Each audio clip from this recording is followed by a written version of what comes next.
What's happening, folks? Welcome to Music Monday, and today in the skillet we've got a cool one. It's actually an old song, a song I wrote probably 35 years ago. But the version we're going to talk about today is the one we cut a couple years ago at the Capricorn Studios in Macon. We decided to redo this song, and I wanted to tell you all the reasons why we did that. Okay, so the song in the skillet today for Music Monday is the JC classic "Ship in the Bottle." All right, I wrote the song, the bulk of this, at Wofford College my first year there. I didn't even have a guitar. I'd borrowed a friend of mine on the hall, Whiteman Hall. I'd borrowed Dan Rhodes' 12-string Guild guitar, and I had it in the room. And I remember writing all this music and the bulk of the lyrics to it. I don't think I quite finished. I think John and I finished it when we started the band, but I had most of it done. And I remember I had all this intro that.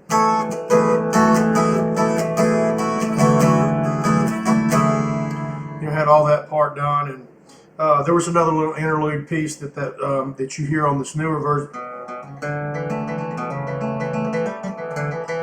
That was part of the original way that I wrote it.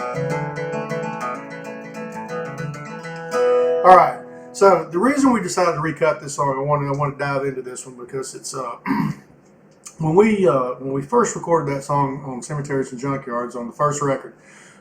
Johnny Sandlin, producer, really liked the song, but he said it was too long, so he wanted to shorten it. We've done this song several times. Roadrunner Records wanted to put it out on our 5th album, Here Be Dragons, and they made us cut a ton of it out. I never did like that. I didn't like how this song got all chopped up. This song it tells the whole story of a kid, being mesmerized looking at a ship in the bottle on the mantle, which my great-grandfather in Commerce, Texas had one. And I remember looking at it when I was little, and I couldn't figure out how I got it in there. I remember asking Papa, how'd that ship get in there? How'd that ship get in there? And he never would tell me. He just kind of let me try to figure out how I thought it got in there. So the whole song is a symbol and metaphoric kind of tune about taking that ship out of that bottle and sailing it out on the sea like you're stuck, or you're stuck in some place that you don't need to be, and your spirit's longing to be released out into whatever it is that you want to do. And the real part that drives home is the chorus. Could there be a storm brewing up ahead? Because so many times we live our lives and our work is not meaningful, and we feel unfulfilled. And we slave away and we toil for years in something that doesn't bring us any satisfaction, or it doesn't make us feel good, or you won't feel like we can give anything back. So this song is really about trying to find whatever that is in your life that lights you up like that and go do it. And the ship in the bottle is just a symbol of taking that out of that bottle and sailing it out on the ocean. All right, now, so the first version on Junkyards got cut. A whole verse got cut out of the back half. The refrain, when it goes to that went twice as long originally, and that got shortened in half. And I never did really like cutting the lyrics out of this song both times we did this, because to me it felt like the song now was not complete. It moves through various verses and stories as the guy grows up and gets older and realizes, it's an epiphany. You couldn't cut out any of the verses or parts of it and make it still make sense, although we did to try to get it into a shorter radio format because it was a catchy tune. I always describe doing this, that's like having somebody tell you, when you shorten, dissect, and chop up songs like this, it's like having somebody tell you, hey, paint me a masterpiece. And you paint them a masterpiece, and then they cut off a big chunk of it so they can get it to fit on the wall in the museum where they want to, to have an exhibit. So they cut off a big piece of it just to make it fit. And it loses so much of its meaning. To me, it's the same thing as if you cut off a chunk of a painting. So I never did like any of that. So when we got a chance to re-record it at the Capricorn Studios in Macon, I said, you know what?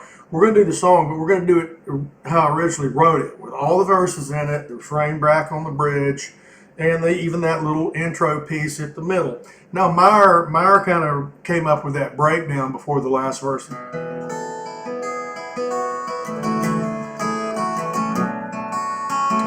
We just started doing that live, and it started happening. Like I said, Meyer came up with that, and we said, hey, we'll go ahead and throw that little part that breaks down in, before the last verse.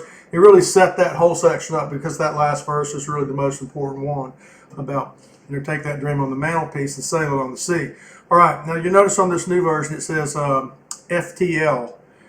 What that means is for Trip Lee. Trip Lee went to Wofford College with me, and I remember Trip and some of his buddies used to come in my dorm room when I was writing this song. When I was first putting it together, write it. Trip and a couple of the guys on the soccer team would bop their heads in and listen to me play guitar, and they're like, "Hey man, I didn't know you could do that." So we lost Trip not too long ago. He loved this song. He was kind of around when I was writing it, and so that FTL that you see tagged at the end of this new version, that stands for Trip, because he loved this tune, man.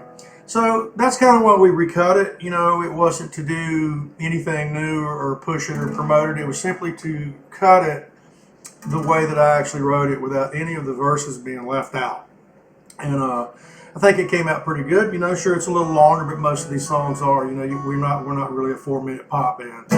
So it's got some cool chords in it. The last little tidbit for you guitar players, you'll notice when on the first record when John sang it, it was in D sharp, capo on the first fret.